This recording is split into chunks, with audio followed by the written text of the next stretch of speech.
खुलुमबाय गिबियावनो बर' राव नायगिरि गासैबो रायजो राजा नोंथांमोनखौ आंनि चेनेलाव फिन खेबसेबाव बरायनो बावहरग्रोनाय थाबाय। आसा खालाम बयबो मोजाङैनो दङ। नोंथांमोननि थाखाय आं गोदान मोनसे खौरां लानानै नुजाथिफैलायबाय। आसा खालामो नोंथांमोना खौरांखौ नायनानै मोजां मोनगोन।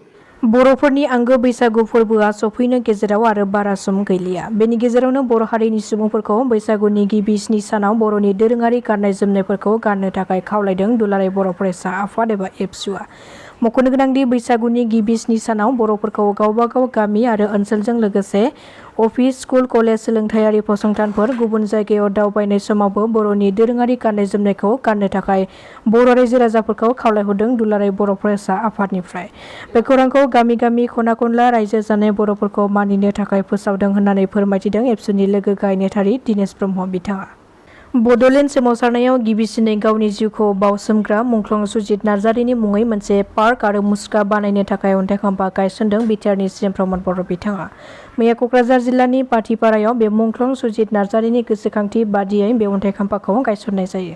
मिथिनो मोननाय बादिब्ला गासै 4 बिघा हायाव बिथांनि मुङै बे पार्कखौ गायसननाय जागोन होननानै खौरां मोननाय जादों। 1 दान न'निफ्राय गोमानानै थानाय सासे सुबुंखौ टेङासाराव थैहां बरफहां थासारिनिफ्राय बोखांनो हादों। जाथायनि सोमोन्दै मिथिनो हानाय बादिब्ला तामुलपुर जिल्लानि सिङाव थानाय महरिपारा टेङासारनि थागिबि निपेन कलिताया थांनाय 25 फेब्रुवारि खालारखालि न'निफ्राय खामानि मावनो होनना ओंखारलांनानै 1 दान गोमानानै दङमोन। न'खरनि सुबुंफ्रा गोबां नागिरसेयावबो निपेन कलिताखौ नागिरनानै मोननाय जायाखैमोन। नाथाय थांनाय 3 एप्रिलखालि गामिनिनो गेलेग्रा फोथाराव निपेन कलिताखौ थैहां बरफहां थासारियाव बोखांनो हायो जायगानि सुबुंफोरा। बोखांनो हानाय सुबुंनि सोलेराव गोबां जायगायावनो बुनायनि दागोआ रोखायै नुजाथिदों। खर'आव गोबारै दुखु मोननाय सुबुंखौ दायो गरेस्वर रायजोआरि देहा फाहामसालियाव थिसननाय जायो। नाथाय दासिमबो जेबो बाथ्रा बुंनो हानाय गोहोआव गैया निपेन कलिताया। न'खरनि सुबुंफ्रा सन्देह खालामनाय बादिब्ला सोरबा गावनि आंगो लोगोआनो निपेन कलिताखौ बेबादि गाज्रि थासारियाव बुनानै 1 दाननि उनाव गामिनिनो गेलेग्रा फोथाराव गाज्रि थासारियाव गारनानै गालांनायनि सन्देह खालामदों। मैया बे जाथायनि सायाव संदाननानै गरेस्वर पुलिस थानायाव जाथायनि सायाव संदाननानै सुथुरखौ गोख्रों साजा होनांगौनि थाखाय गरेस्वर थानायाव एजाहार होदों न'खरनि सुबुंफोरा। रैखाथि हान्जाया मणिपुरनि हाजो आरो हायेन ओनसोलाव सिग्रोमनानै अपारेसन खालामनायनि गेजेरजों गोबां हाथियारफोरखौ बोखांनो हादों।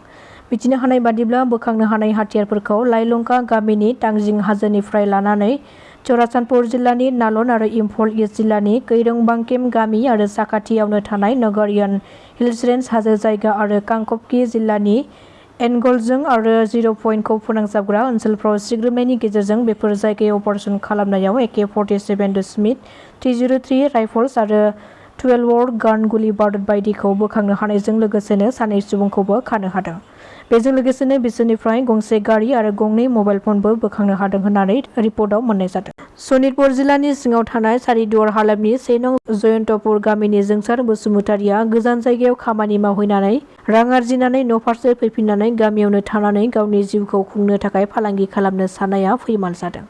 जोंसार बसुमतारिया 100 फुटनि गोलाव बयलार फार्म गंसे बानायनानै मास 1600सो दाउ फिसिदोंमोन। नाथाय मैया फुंबिलिनि 3 रिंगासो समाव फार्माव अर नांनानै फार्म आरो दाउफोरा गासैबो सेवहांगार जाजोबो।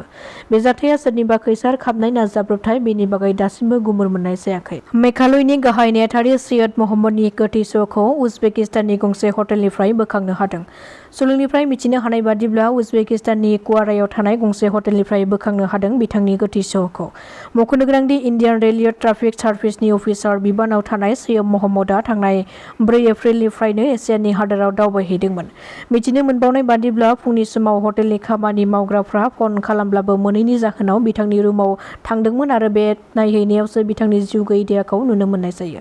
रिपर्टनि बादिब्ला गिबि नायबिजिरनायनि गेजेरजों सैयदखौ हार्ट एटाक जानानै थैदों होननानै फोसावदों। नाथाय दायो बिथांनि गोथै देहाखौ हादोराव लाबोफिननो थाखाय बिसिया कुवारा फारसे थांबाय होननानै मिथिनो मोननाय जादों। नाथाय बे थैनायनि गुबै जाहोनखौ सोराङाव लाबोनो थाखाय फिन आरोबाव बिथांनि सायाव नायबिजिरनायखौ जागायजेनबाय होननानै मिथिनो मोनबावदों। तेजपुराव गिख्रंथाव अर खामनानै सासे सुबुङा गोथाङैनो खामथारजादों। मैया फुंनि समाव जादों बे गिख्रंथाव अर खामनाय जाथाया। बबेखानि गिख्रंथाव अरजों खामथारजानाय सुबुंखौ एडभोकेट बिकास शर्मा होननानै सिनायथिनो हादों।